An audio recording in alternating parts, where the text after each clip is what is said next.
తీగలాగే కొద్దీ డొంక కదులుతోంది. కేసులో కీలక సూత్రధారి చికోటి ఇంట్లో ఈడీ సోదాల్లో విస్తుపోయే వాస్తవాలు వెలుగులోకి వస్తున్నాయి. ప్రవీణ్ ఇళ్లు, ఆఫీసుల్లో ఈడీ దాడులు కొనసాగుతున్నాయి. గుడివాడ, నేపాల్ సరిహద్దులోని సిలిగురిలో కేసును నిర్వహిస్తున్నారని ప్రవీణ్పై ఆరోపణలున్నాయి. 10 మంది సినీ తారల్ని నేపాల్కు రప్పించి వారితో ప్రమోషన్ వీడియోలు చేయించారు చికోటి. నేపాల్లో క్యాసినోలకు 10 మంది టాలీవుడ్, బాలీవుడ్ హీరో హీరోయిన్స్ హాజరైనట్టుగా గుర్తించారు అధికారులు. దీంతో వారితో ఆర్థిక లావాదేవీలపైన ఆరా తీస్తున్నారు. ఇక తెలుగు రాష్ట్రాలకు చెందిన రాజకీయ నేతలు, పలువురు సెలబ్రిటీలతో సైతం ప్రవీణ్కు సంబంధాలున్నట్టుగా తెలుస్తోంది. మరోవైపు చికోటి ప్రవీణ్ లగ్జరియస్ కార్లను వాడినట్టుగా గుర్తించారు. ఆ కారులో ఉన్న విలువైన పత్రాల్ని స్వాధీనం చేసుకున్నారు. ఇక క్యాసినో వ్యవహారంలో ఏజెంట్గా పనిచేసిన దాసరి మాధవరెడ్డి ఇంట్లో కూడా సోదాలు చేశారు. చికోటి ప్రవీణ్, అతని సతీమణి, కొడుకును సైతం విచారిస్తున్నారు. క్యాసినో వ్యవహారంలో ఏజెంట్గా పనిచేసిన మాధవరెడ్డి ఇంట్లోనూ అధికారులు సోదాలు చేశారు. ఆయన కారుపై మల్లారెడ్డి పేరుతో ఎమ్మెల్యే స్టిక్కర్ గుర్తించారు ఈడీ అధికారులు. అయితే ఆ స్టిక్కర్ తనది కాదంటున్నారు మంత్రి మల్లారెడ్డి. 20 ఏళ్లుగా మాధవరెడ్డితో తనకు సంబంధాలు లేవని, ఆ స్టిక్కర్ నకిలీదంటూ అనుమానంగా ఉందన్నారు. తనకు కేటాయించిన స్టిక్కర్లు తన దగ్గరే ఉన్నాయన్న మల్లారెడ్డి దీనిపై అవసరమైతే పోలీసులకు ఫిర్యాదు కూడా చేస్తా అంటున్నారు. కామారెడ్డి జిల్లా తాడ్వాయి మండలం సంతాయిపేటలో భీమేశ్వర వాగు ఉప్పొంగి ప్రవహిస్తోంది. వరద ఉధృతితో వాగు అవతల 200 మంది వ్యవసాయ కూలీలు చిక్కుకుపోయారు. దీంతో రెస్క్యూ ఆపరేషన్ చేపట్టిన అధికారులు వారందరినీ సురక్షితంగా ఒడ్డుకు చేర్చారు. జేసీబీ, తాళ్ల సాయంతో అంతా క్షేమంగా రావడంతో ఊపిరి పీల్చుకుంది జిల్లా యంత్రాంగం. తీవ్రంగా శ్రమించి తమ ప్రాణాలు కాపాడిన అధికారులకు ధన్యవాదాలు తెలిపారు బాధితులు.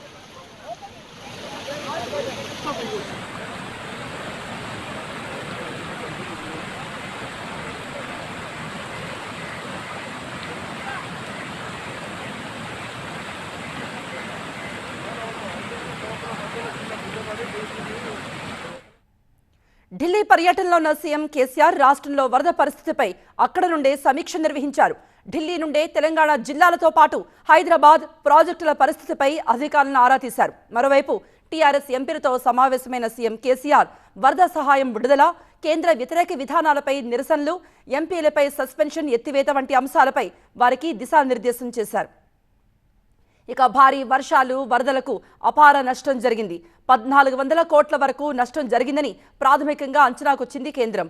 తక్షణ సాయంగా 1000 కోట్లు విడుదల చేయాల్సిందిగా రాష్ట్ర ప్రభుత్వం కేంద్రాన్ని కోరింది. ఈ పరిస్థితుల్లో కేసీఆర్ ఢిల్లీ పర్యటన చర్చనీయాంశంగా మారింది. కోమటిరెడ్డి రాజగోపాల్ రెడ్డి విషయంలో కాంగ్రెస్ హైకమాండ్ ఏం చేయబోతోంది, ఎటువంటి నిర్ణయం తీసుకోబోతుంది అనేది ఉత్కంఠ రేపుతోంది. మరోవైపు రాజగోపాల్ రెడ్డి పార్టీ మారకుండా చివరి ప్రయత్నాలు చేస్తున్నారు తెలంగాణ కాంగ్రెస్ నేతలు. ఢిల్లీలో మాణిక్యం ఠాకూర్తో కలిసి పార్టీ కీలక నేత కేసీ వేణుగోపాల్తో సమావేశమయ్యారు రేవంత్ రెడ్డి. బట్టి విక్రమార్క, ఉత్తమ్ కుమార్ రెడ్డి, రాజగోపాల్ రెడ్డి పార్టీ మార్పు అంశంపై చర్చించారు. ఢిల్లీలో జరిగిన సమావేశం తర్వాత ఈ అంశంపై స్పందించారు భట్టి. రేవంత్ రెడ్డి కూడా దీనిపై మాట్లాడారు. రాజగోపాల్ రెడ్డి కాంగ్రెస్లోనే ఉంటారని, ఆయన సేవలు పార్టీకి అవసరమన్నారు. రాజగోపాల్ రెడ్డి మనస్తాపానికి గురై ఉంటే మేమే మాట్లాడుకుంటామని చెప్పారు. రాజగోపాల్ రెడ్డికి కాంగ్రెస్ అంటే గౌరవం ఉందని, అనుకోకుండా బీజేపీ నేతలతో మాట్లాడితే తప్పు పట్టాల్సిన అవసరం లేదంటున్నారు. ఒక గంట సేపు రాష్ట్ర కాంగ్రెస్ వ్యవహారాలపై సుదీర్ఘంగా మేమందరం కలిసి చర్చించాం. అందులో ప్రధానంగా మా పార్టీలో కొన్ని రోజులుగా కొన్ని చేరికల కోసం, కొద్దిమంది వ్యక్తుల క్లియరెన్సెస్ కోసం అధిష్టానంతో మాట్లాడాల్సి ఉండింది. దాని మీద చర్చించాం, కొన్ని క్లియరెన్సెస్ తీసుకున్నాం. కొద్ది రోజుల్లో కొన్ని చేరికలు, భారీ చేరికలు కాంగ్రెస్ నాయకులు.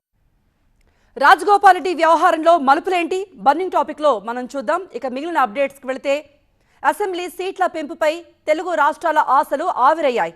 2026 తర్వాతే అసెంబ్లీ సీట్ల పెంపు ఉంటుందని తేల్చేసింది కేంద్రం. తెలుగు రాష్ట్రాల్లో అసెంబ్లీ స్థానాల పెంపుపై తరచూ చర్చ నడుస్తూనే ఉంటుంది. అయితే తాజాగా ఏపీ, తెలంగాణలో అసెంబ్లీ సీట్ల పెంపుపై మరోసారి కేంద్రం క్లారిటీ ఇచ్చింది. అసెంబ్లీ నియోజకవర్గాల పెంపుకు రాజ్యాంగ సవరణ అవసరమని తెలిపింది. 2026 జనాభా లెక్కల తర్వాతే సీట్ల పెంపు ఉంటుందని, అప్పటి వరకు 2 రాష్ట్రాల్లో అసెంబ్లీ సీట్ల పెంపు సాధ్యం కాదని కేంద్రం స్పష్టం చేసింది. 2026 వరకు ఆగాల్సిందేనని, తెలంగాణ, ఆంధ్రప్రదేశ్లో అసెంబ్లీ నియోజకవర్గాల పునర్విభజన చేపట్టి సీట్లు పెంచే ఆలోచన లేదని తెలిపింది. విభజన చట్టంలోని సెక్షన్ 15కు లోబడి శాసనసభ సీట్ల సంఖ్య ఉంటుందని వివరణిచ్చింది. కొత్తగా ఏర్పడ్డ ఆంధ్రప్రదేశ్ అసెంబ్లీలో 175 నుంచి 225 సీట్లకు, తెలంగాణలో 119 నుంచి 153కు పెంచుతామని కేంద్ర హోంశాఖ సహాయ మంత్రి నిత్యానందరాయ్ తెలిపారు. బీజేపీ ఎంపీ జీవీఎల్ అడిగిన ప్రశ్నకు నిత్యానందరాయ్ రాతపూర్వక సమాధానమిచ్చారు. రాజ్యాంగంలోని ఆర్టికల్ 170 ప్రకారం 2026 సంవత్సరం తర్వాత మొదటి జనాభా గణనను ప్రచురించే వరకు రాష్ట్రాల అసెంబ్లీలో సీట్ల సంఖ్యను పెంచడం కుదరదని కేంద్రం స్పష్టం చేసింది. ఆంధ్రప్రదేశ్ పునర్వ్యవస్థీకరణ చట్టం 2014లోని సెక్షన్ 26కు అనుగుణంగా రాజ్యాంగంలోని ఆర్టికల్ 170ని సవరించే వరకు ఆంధ్రప్రదేశ్, తెలంగాణ రాష్ట్రాల్లో సీట్ల సంఖ్యను పెంచలేమని మంత్రి సమాధానంలో స్పష్టం చేశారు. ప్రత్యేక హోదా హామీని కేంద్రం ఇప్పటికీ నెరవేర్చలేదన్నారు ఏపీ ప్రభుత్వ సలహాదారు సజ్జల. విభజన హామీలను కేంద్రం మొక్కుబడిగానే అమలు చేస్తోందన్నారు. విభజన హామీలే అమలు చేయనప్పుడు ఇక నియోజకవర్గాల పునర్వ్యవస్థీకరణ పెద్ద విషయం కాదన్నారు. మరోవైపు విలీన గ్రామాల ప్రజల్ని టీడీపీ రెచ్చగొడుతోందని ఆరోపించారు సజ్జల. అసెంబ్లీ నియోజకవర్గాల పునర్విభజన అనేది అది పెద్ద ఇష్యూ అని అనుకోవట్లేదు వచ్చేసింది. సో అయింటే ఇప్పటికి అయిందా అంటే బాగానే ఉండేది. మా పాలసీ ఏదైతే పార్టీది ఉందో అడ్మినిస్ట్రేటివ్ డీసెంట్రలైజేషన్ మొత్తం మీద కింది వరకు ప్రాతినిధ్యం పెరగడానికి ఉపయోగపడేది బాగుండేది. జరగల అది ఇప్పటికే జరిగింటే 24కు అయ్యిండేది. ఎప్పుడైతే ఇంతవరకు జరగలేదో ఇప్పుడు 26 మొదలు కావడం అనేది అది ఒక పెద్ద సీరియస్ ఇష్యూ కింద అనుకోవడం కంపేర్ టు అదర్ దీంతో కమిట్మెంట్స్తో పోలిస్తే. అందులో స్పెషల్ స్టేటస్ మెయిన్గా నామక వ్యవస్థ ఏదో అడగడం కోసం దీని అనేది practical for all practical purposes ఇప్పటికే ఇనిషియేట్ అయ్యింటే 24కు అది దాటినప్పుడు నెక్స్ట్ 29 దీనికి సంబంధించి. మరి ఇప్పుడు 26లో మొదలు పెడితే 29 ఎలక్షన్కు అది అవుతుందా కావాలి. మరి అయితే దట్స్ ఓకే. ఆ రోజు ఇచ్చిన హామీల్లో దీనికంటే కీలకమైంది రాష్ట్ర భవిష్యత్తుకు ఉపయోగపడేది డిసైడ్ చేసేది అయిన స్పెషల్ స్టేటస్. దాని మీదనే వెనక్కు వాళ్ళు తప్పించుకోవాలని చూస్తున్నారు. 14-19 మధ్యలో పార్ట్నర్గా ఉండి ఎన్డీఏలో ఉన్న తెలుగుదేశం పార్టీ ఆ రోజు వాళ్ళు కొంత ప్రెజర్ చేసి ఆ రోజు ముందు నుంచే చేస్తే మేబీ ఆ ఇంపాక్ట్ ఉండేదేమో. వాళ్ళు ఆ పని చేయలేదు. ప్రభుత్వ పాలసీల విషయంలో జోక్యం వద్దు, ఆర్థికేతర అంశాలపై చర్చించడానికి, పరిష్కరించడానికి రెడీ అంటూ ప్రభుత్వం నుండి సానుకూల స్పందన వచ్చిందని తెలిపారు ఏపీ ఉద్యోగ సంఘాల నాయకులు. దశల వారీగా సీఎం ఆర్థిక మంత్రితో మాట్లాడి ఏరియర్స్ చెల్లించడానికి ప్రభుత్వం సిద్ధంగా ఉందన్నారు. ఇంకా జీపీఎఫ్, రిటైర్మెంట్ వయసు, ఈ అంశాలన్నింటిపై కూడా చర్చ జరిగిందంటున్నారు ఏపీ ఉద్యోగ సంఘాల నాయకులు. ఆ పాలసీల్ని మీరు దయచేసి దాంట్లో ఇంటర్ఫీర్ కామాకండి.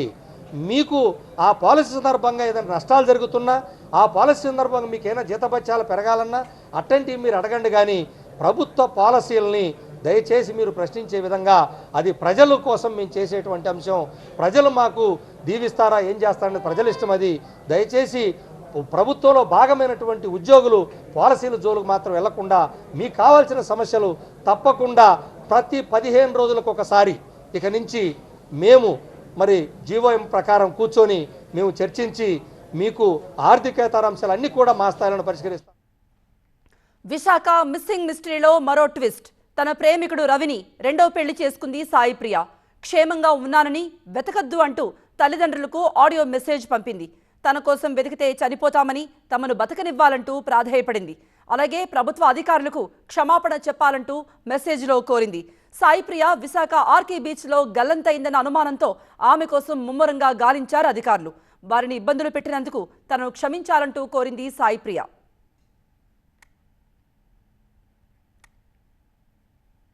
మాచర్ల నియోజకవర్గం సినిమా వివాదం తీవ్ర దుమారాన్ని రేపుతోంది. కీలక మలుపులు తిరుగుతోంది మాచర్ల ముచ్చట ట్వీట్ ఇష్యూ. తన పేరిట ఫేక్ ట్వీట్ వైరల్ అవుతోందని, ఈ వీడియోలతో తమను ఇబ్బందులకు గురి చేస్తున్నారని ఫిర్యాదు చేశారు డైరెక్టర్ రాజశేఖర్ రెడ్డి. నిందితులపై కఠిన చర్యలు తీసుకోవాలంటూ పోలీసుల్ని కోరారు. మరోవైపు ఈ సినిమా హీరో నితిన్ కూడా దీనిపై రియాక్ట్ అయ్యారు. నెగటివిటీ స్ప్రెడ్ చేయొద్దని సూచించారు. మరి ఈ వివాదం ఇక్కడతో ముగుస్తుందా? ప్రెజెంట్ మాచర్ల నియోజకవర్గం మూవీపై జరుగుతోంది తప్పుడు ప్రచారమా, అసలు వాస్తవం ఏంటి అనేది తేలాల్సింది. కర్ణాటకలో దక్షిణ కన్నడ జిల్లా బెల్లారిలో బీజేపీ నేత హత్య హింసకు దారితీసింది. బీజేపీ నేతలు, యువ మోర్చా నాయకులు విధ్వంసం సృష్టించారు. బీజేపీ రాష్ట్ర శాఖ అధ్యక్షుడు నళిన్ కుమార్ క్యాటిల్ కారుపై దాడి చేశారు. ప్రవీణ్ కుటుంబానికి న్యాయం చేయాలంటూ డిమాండ్ చేశారు. ఈ ఘటనపై స్పందించిన కర్ణాటక సీఎం బసవరాజు బొమ్మాయి నిందితులను త్వరలో పట్టుకుని శిక్షిస్తామని తెలిపారు. అవసరమైతే ఈ కేసును జాతీయ దర్యాప్తు సంస్థకు అప్పగించడానికైనా వెనకాడనంటూ స్పష్టం చేశారు. మరోవైపు ఎటువంటి అవాంఛనీయ సంఘటనలు జరగకుండా భారీ బందోబస్తు మధ్య ప్రవీణ్ అంత్యక్రియని బళ్ళారిలో కేవలం కుటుంబ సభ్యుల సమక్షంలో నిర్వహించారు. రాజ్యసభలో సస్పెండ్ అయిన ఎంపీలు దీక్ష కొనసాగిస్తున్నారు. రాత్రంతా పార్లమెంట్ ఆవరణలో మహాత్మా గాంధీ విగ్రహం ఎదుట బైఠాయించారు. ధరల పెరుగుదలపై చర్చ జరపమంటే సస్పెండ్ చేస్తారా అంటూ ఆగ్రహాన్ని వ్యక్తం చేస్తున్నారు. కేంద్ర వైఖరికి నిరసనగా 48 గంటల పాటు ధర్నాకు దిగారు. తమపై విధించిన సస్పెన్షన్ ఎత్తివేయాలంటూ వారు డిమాండ్ చేస్తున్నారు. అప్రజాస్వామికంగా తమను సస్పెండ్ చేశారని, తమపై సస్పెన్షన్ ఎత్తివేసే వరకు నిరసన కొనసాగిస్తామని తేల్చెప్పారు. ఈడీకి సుప్రీంకోర్టులో బిగ్ రిలీఫ్ లభించింది. మనీ లాండరింగ్ కేసులో ఈడీ వాదన సమర్థించింది అత్యున్నత న్యాయస్థానం. నిందితుల అరెస్టుల సమయంలో కారణాలు చూపిస్తే చాలు, పూర్తి వివరాలు చెప్పాల్సిన అవసరం లేదంటూ కీలక తీర్పిచ్చింది.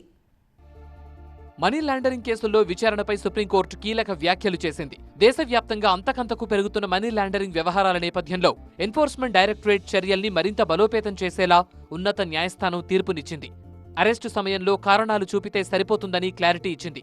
నిందితుల్ని అదుపులోకి తీసుకుంటున్న సమయంలో పూర్తి వివరాలు చెప్పాల్సిన అవసరం లేదని స్పష్టం చేసింది. ఈ మేరకు పీఎంఎల్ఏ చట్టంలోని నిబంధనల చట్టబద్ధతను సవాల్ చేస్తూ దాఖలైన పిటిషన్లపై జస్టిస్ ఎంఏ ఖాన్విల్కర్ నేతృత్వంలోని ధర్మాసనం ఈ తీర్పు వెలువరించింది. ఇక మనీ లాండరింగ్ నిరోధక చట్టంలోని కీలక నిబంధనల్ని సుప్రీంకోర్టు సమర్థించింది. ఈడీ తన దర్యాప్తులో భాగంగా చేస్తోన్న సోదాలు, అరెస్టులు, ఆస్తుల సీజ్ వంటి అన్ని చర్యల్ని అత్యున్నత న్యాయస్థానం సమర్థించింది. కారణాలు చెప్పకుండానే నిందితుల్ని అరెస్ట్ చేసే అధికారం ఈడీకి లేదన్న వాదనను కూడా న్యాయస్థానం కొట్టిపారేసింది. మనీ లాండరింగ్ చట్టంలో ఉన్న నిబంధనల ప్రకారం బెయిల్ పొందడం కఠినంగా మారిందన్న వాదనను కూడా ధర్మాసనం తోసిపుచ్చింది. బెయిల్ కోసం జంట నిబంధనలు చట్టబద్ధమేనని, ఏకపక్షం కాదని పేర్కొంది. ముందస్తుగా ఎఫ్ఐఆర్ నమోదు చేయకపోవడం కూడా ఈడీ విచారణకు అడ్డంకి కాదని సుప్రీంకోర్టు స్పష్టం చేసింది. ఎన్ఫోర్స్మెంట్ కేసు సమాచార నివేదిక, ఈసీఐఆర్ను నిందితులకివ్వాల్సిన అవసరం లేదన్న కోర్టు అది ఎఫ్ఐఆర్తో సమానమని తేల్చి చెప్పింది. ఈడీ అరెస్టుల అంశంలో సుప్రీంకోర్టు తీర్పుపై స్పందించారు రాజస్థాన్ సీఎం అశోక్ గెహ్లాట్. ధర్మాసనం తీర్పు ఆందోళనకరంగా ఉందన్నారు. కేంద్రం ఈడీని దుర్వినియోగం చేసే అవకాశం పెరుగుతుందన్నారు. బెంగాల్లో ఈడీ దాడుల హీట్ కొనసాగుతోంది. ఎస్ఎస్సీ స్కామ్లో ఈడీ మరింతగా దూకుడు పెంచింది. మంత్రి పార్థ చటర్జీ, ఆయన ఫ్రెండ్ అర్పితా ముఖర్జీ నివాసాల్లో మరోసారి సోదాలు చేసింది. పార్థ చటర్జీ, అర్పితా ఫ్లాట్లలో ఈడీ అధికారులు సోదాలు చేశారు. తాజాగా అర్పిత నివాసం నుంచి మరో 15 కోట్లు స్వాధీనం చేసుకున్నారు. గత వారం అర్పిత ఫ్లాట్లో 22 కోట్ల నగదు ఈడీ సీజ్ చేసింది. తాజాగా స్వాధీనం చేసుకున్న డబ్బును ప్రత్యేక వ్యాన్లో తరలించారు ఈడీ అధికారులు. ప్రభుత్వ రంగ టెలికాం సంస్థ బీఎస్ఎన్ఎల్పై కేంద్రం కీలక నిర్ణయం తీసుకుంది.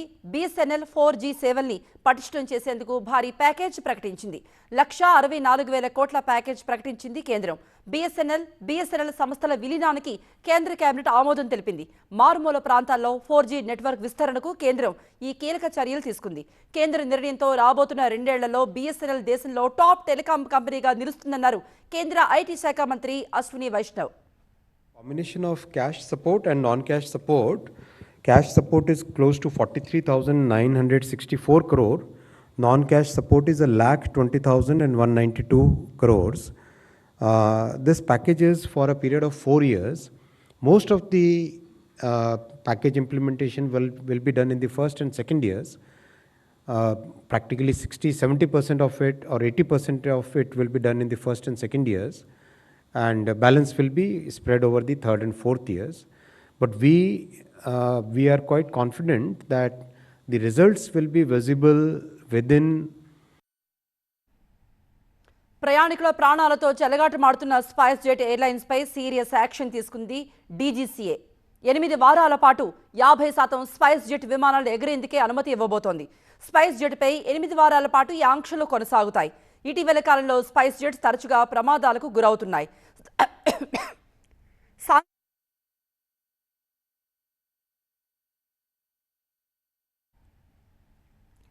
స్పైస్ జెట్ విమానాల అంతర్గత భద్రతపై విచారణ జరిపిన డీజీసీఏ ఈ చర్యలు తీసుకుంది.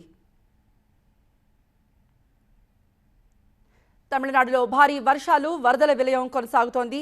ఎగువ నుండి వస్తున్న వరదతో వాగులు, వంకలు పొంగి పొర్లుతున్నాయి.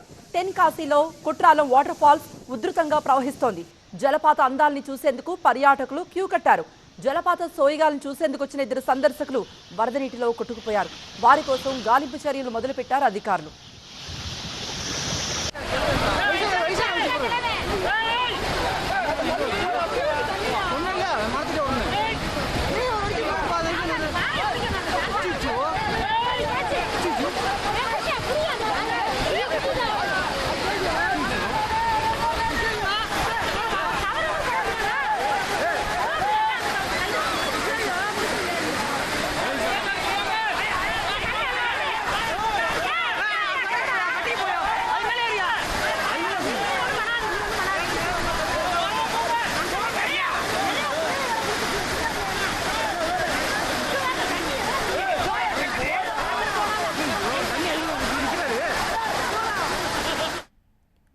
హిమాచల్ ప్రదేశ్ సిమ్లాలో ఎడతెరిపి లేకుండా వర్షం పడుతోంది. జోరు వానలతో స్థానికులు తీవ్రంగా ఇబ్బందులు పడుతున్నారు. అయితే అక్కడ గుర్రాలకు నిల్వ నీడలేక నీటిలో నానిపోతున్నాయి. వాటి దయనీయ పరిస్థితి చూడలేక గుర్రాల యజమానులు వాటిపై కవర్లతో కప్పి వర్షం నుండి కాపాడుకుంటున్నారు. ప్రస్తుతం హార్స్ షెల్టర్స్ నిర్మించాలంటూ వ్యాపారులు డిమాండ్ చేస్తున్నారు.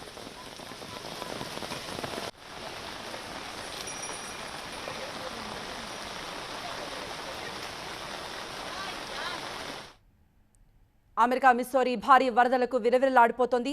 సెయింట్ లూయిస్ ప్రాంతంలో రికార్డు స్థాయి వర్షపాతం నమోదైంది. దీంతో లోతట్టు ప్రాంతాలు జలమయమయ్యాయి. ఇళ్లు, వాహనాలు నీట మునిగిపోయాయి. రోడ్లు, కాలనీలు చెరువుల్ని తలపిస్తున్నాయి. కుండపోత వానలు వరదలకు భారీగా ట్రాఫిక్ స్తంభించింది.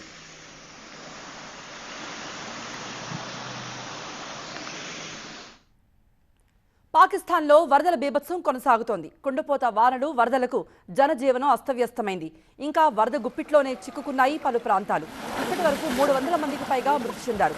నైరుతి బలూచిస్తాన్ ప్రావిన్స్లో లాస్బెల్లా జిల్లాలో భారీ వర్షాల కారణంగా వరదలు ముంచెత్తాయి. దీంతో స్థానికులను సురక్షిత ప్రాంతాలకు చేరవేస్తున్నారు. రెస్క్యూ టీం వందలాది మందిని బోట్లు, హెలికాప్టర్ల సహాయంతో తరలిస్తున్నారు.